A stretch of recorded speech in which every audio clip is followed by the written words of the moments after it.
വൈജയന്തി ആണെങ്കിൽ രോഹിത്തിനെയും ഹരീനെയൊക്കെ വിളിച്ചിട്ട് പറയുന്നുണ്ടായിരുന്നു അലീനയ്ക്ക് ബോധം വന്ന കാര്യം കേട്ടോ. അതുപോലെ തന്നെ പോലീസ് വന്നിട്ട് അലീനയുടെ മൊഴി എടുത്ത് പോയി എന്ന് പറയുന്നുണ്ട്. അത് കേൾക്കുമ്പോൾ തന്നെ ഹരിക്കും അതുപോലെ തന്നെ രോഹിത്തിനും അങ്ങ് വിശ്വസിക്കാൻ പറ്റുന്നില്ല കേട്ടോ. അപ്പോൾ വൈജയന്തി പറയുന്നുണ്ടായിരുന്നു അലീന ഇങ്ങനെ പോലീസിനോട് പറഞ്ഞ കാര്യങ്ങളാണ് ഇപ്പോൾ ഞാൻ പറഞ്ഞത് എന്ന് പറയുന്നുണ്ട്. അലീന എന്താ പറഞ്ഞതെന്ന് അറിയില്ല. അത് കഴിഞ്ഞ് പിന്നീട് ഹരിയും രോഹിത്തും കൂടെ സംസാരിക്കുകയാണ് കേട്ടോ. ഹരി പറയുന്നുണ്ടായിരുന്നു അവൾ ജീവിച്ചിരിക്കുന്നതുകൊണ്ട് ഒരു ഗുണമുണ്ട്, കൊലപാതകത്തിൽ പ്രതി ആവണ്ടല്ലോ എന്ന് പറയും. അപ്പോഴേ രോഹിത് പറയുന്നുണ്ടായിരുന്നു എന്തൊക്കെ വന്നാലും അതങ്ങനെ തന്നെ വരുള്ളൂ, കൊലപാതക ശ്രമം അതിന് പിന്നെ എന്തായാലും ജയിലിൽ കിടക്കേണ്ടി വരും എന്ന് പറഞ്ഞ് ആകെ ടെൻഷനാണ് കേട്ടോ രോഹിത്തിനും. ഹരിക്കാണെങ്കിലും അലീന എന്താ മൊഴി കൊടുത്തതെന്ന് അറിയില്ലല്ലോ, അവരാണ് ഇതിന് പിന്നിലെന്ന് പോലീസിനോട് മൊഴി കൊടുത്തിട്ടുണ്ടാവും എന്നുള്ള ഉദ്ദേശത്തിലായിരിക്കും അവർക്ക് അത്രയും പേടിയും അതുപോലെ തന്നെ ആ ടെൻഷനൊക്കെ കാണിക്കാനുള്ള കാരണം.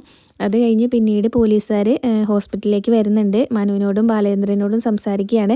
അപ്പോൾ അവരോട് പറയുന്നുണ്ടായിരുന്നു ആദ്യം ഞങ്ങൾ ആ കുട്ടീനെ ഒന്ന് പോയിട്ട് കാണട്ടെ, നിങ്ങളെന്തായാലും ഇവിടുന്ന് പോവരുത്, ഇവിടെ തന്നെ കാണണം എന്ന് പറഞ്ഞിട്ടാണ് കേട്ടോ പോലീസുകാർ അലീനയുടെ അടുത്തേക്ക് ചെല്ലുന്നത്. അപ്പോൾ അവർ മൊഴിയൊക്കെ എടുത്ത് പോകുന്നുണ്ട്. പിന്നീട് അത് കഴിഞ്ഞ് മനു ആണെങ്കിൽ അലീനനെ കാണാൻ വേണ്ടിയിട്ട് ചെല്ലുകയാണ് കേട്ടോ. അപ്പോൾ മനുവിനാണെങ്കിലും അലീനനെ കാണുമ്പോൾ ഭയങ്കര സങ്കടമാണ്. അതുപോലെ തന്നെയാണ് അലീനയ്ക്ക് തിരിച്ചും. അങ്ങനെ അലീനയുടെ കയ്യിലൊക്കെ പിടിച്ചിങ്ങനെ ചേർത്ത് പിടിക്കുന്നുണ്ടായിരുന്നേ മനു.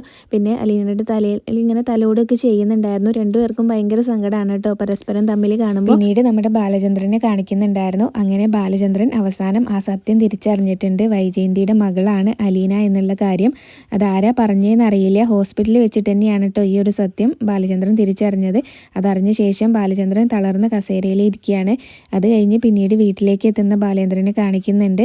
അപ്പോൾ വൈജയന്തി ഹോസ്പിറ്റലിലേക്കൊന്നും പോയിട്ടില്ല എന്ന് തോന്നുന്നുണ്ട്. ബാലേന്ദ്രൻ ഹോസ്പിറ്റലിൽ നിന്നതിന് ഉള്ള ദേഷ്യവും ഇതൊക്കെ ഇങ്ങനെ ബാലേന്ദ്രൻ വരുന്ന സമയത്ത് വൈജയന്തി പറയാനുള്ള സാധ്യതയുണ്ട്. എന്തായാലും അലീന വൈജയന്തിയുടെ മകളാണെന്നുള്ള സത്യം തിരിച്ചറിഞ്ഞ ബാലചന്ദ്രൻ ഇനിയിപ്പോൾ വൈജയന്തിനോട് എങ്ങനെ പെരുമാറുക എന്നൊന്നും അറിയില്ല. എന്തായാലും ഇനി വരുന്ന എപ്പിസോഡൊക്കെ നല്ല അടിപൊളി എപ്പിസോഡ് തന്നെയായിരിക്കും. ഈ റിവ്യൂ ഇഷ്ടപ്പെട്ടെങ്കിൽ ചാനൽ ഒന്ന് സബ്സ്ക്രൈബ് ചെയ്ത് സപ്പോർട്ട് ചെയ്യണേ. താങ്ക്